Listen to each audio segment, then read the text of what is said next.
keagamaan. Ini merupakan satu petanda buruk dan satu peringatan besar bagi umat Islam. Semakin canggih dunia ini, semakin mudah pula Islam diobrak-abrik dan diprovokasi oleh umat yang mayoritasnya benci terhadap umat Islam.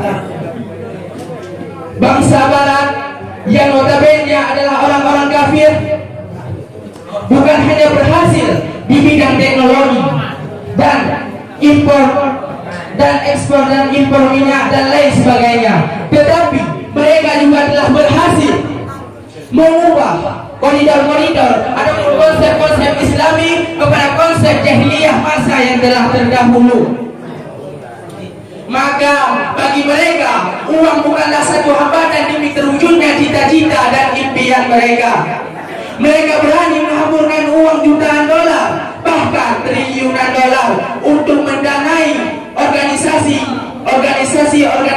misionaris untuk memata-matai Islam dan untuk menyesatkan umat Islam, dan juga untuk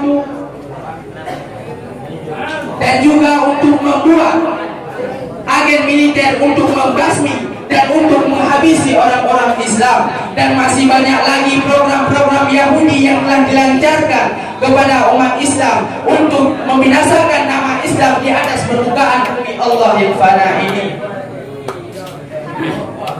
Karena mereka tidak akan pernah senang jika melihat kita umat Islam akan jaya dan makmur di atas permukaan bumi ini. Allah telah berfirman dalam Al-Quran dalam surah Al-Baqarah ayat 120 yang berbunyi, Bismillahirrahmanirrahim, walan tarda ankal yahud walan nasara hatta tattabi'a millatahum. Sadaqallahul azim. Tidak akan pernah senang hati Yahudi dan Nasrani sebelum kita mengikuti agama dan budaya-budaya mereka. Masyaallah muslimin rahimakumullah. Sekarang mereka telah menyebarkan virus-virus yang virus tersebut lebih membahayakan dari virus HIV, MERS, COVID-19 dan lain sebagainya, yaitu yang dinamakan dengan demoralisasi ataupun kemerosotan akhlak. Perlu kita ketahui yang bahwa virus tersebut telah menjalar di kalangan umat Islam sudah 80%. Nama Islam pun sudah hampir dihilangkan dan dimusnahkan di atas permukaan bumi ini tanpa sedikit pun yang mempedulikannya. Mari kita buka mata dan hati kita.